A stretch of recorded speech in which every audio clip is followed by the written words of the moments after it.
pensais que tout le monde était au courant, mais en fait, pas du tout. Tous les employeurs là qui appellent ton ancien. Oh là là, oh là là, putain. Non, suivez ce type de personnage.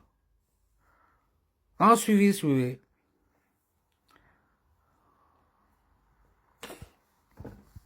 Et le RH, vous le dites, ah, c'est illégal, je vais porter plainte par l'inspection du travail.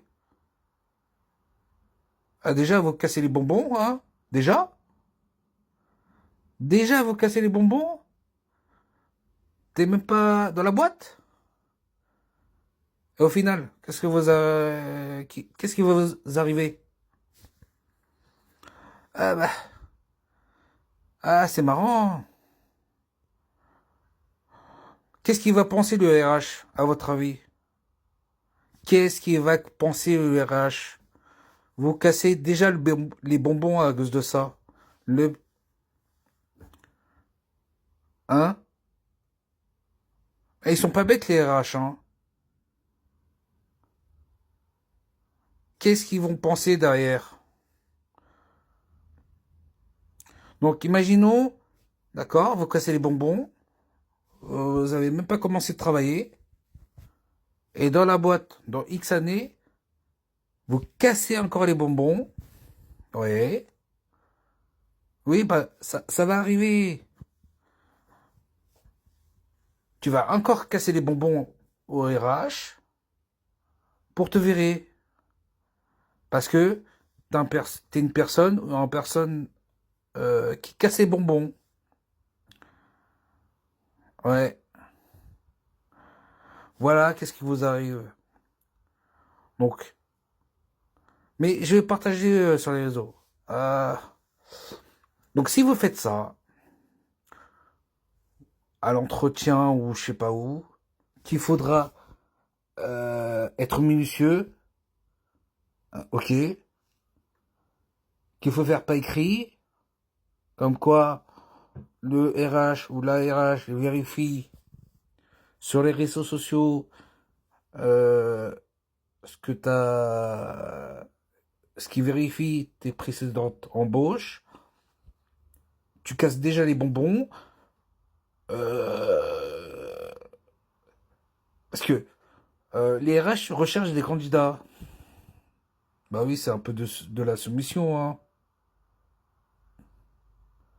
d'un côté. Euh, vous avez besoin d'argent, d'un côté. Euh, comment faire de l'argent? Bah c'est travailler. Non mais réfléchissez un peu. Et vous avez même pas commencé le job, tu casses les bonbons. T'as même pas commencé le job, tu casses les bonbons. Parce que il faut signer dans un papier, hein. C'est simple. Si tu veux jouer avec la loi, bah très bien. Ciao. Bye bye. Candidat suivant. Bye bye. La même chose, une autre personne, une autre personne. La même chose. Bye bye.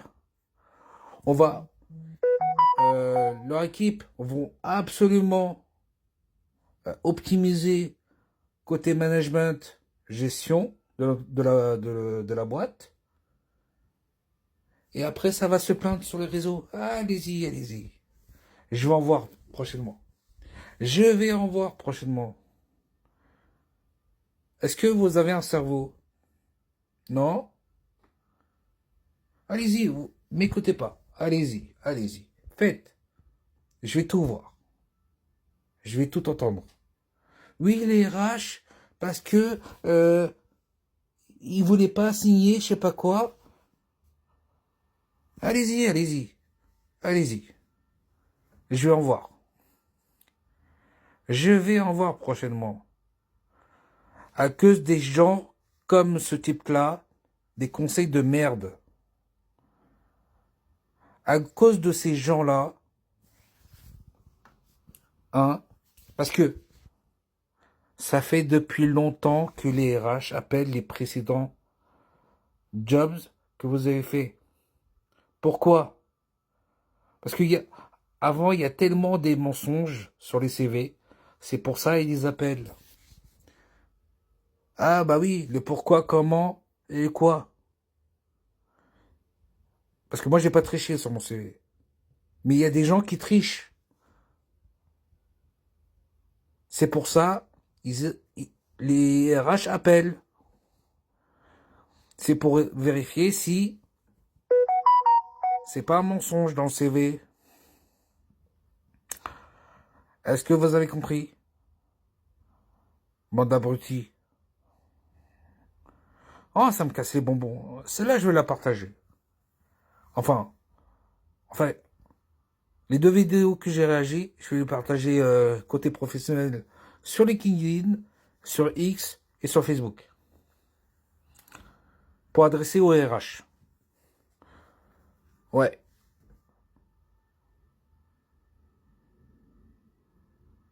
Je suis consultant, je prends les deux parties. J'ai créé un nouveau service. Donc c'est jobberland.com. Un RH moderne 2.0.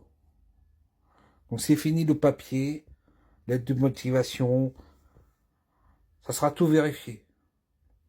À la place de la boîte. Oui, bien sûr, ça sera facturé au RH de la boîte. Mais si vous voulez un CV en ligne, restez pendant un an. Certes, vous pouvez imprimer, mais mettre moins de détails avec un QR code de la page, de votre page, votre CV en ligne. Parce qu'on peut mettre tout, n'importe quoi dans une page internet. Modifiable. Mais sur le CV version papier, vous pouvez mettre vos données personnelles. C'est tout. En ligne, mettre vos données en ligne, c'est risqué. Mais vous pouvez avoir en plus un formulaire de contact qui sera envoyé par votre boîte mail que vous recevez directement. Bien sûr, anti-spam, anti-honeypot en termes de sécurité. Voilà, solution moderne et simple.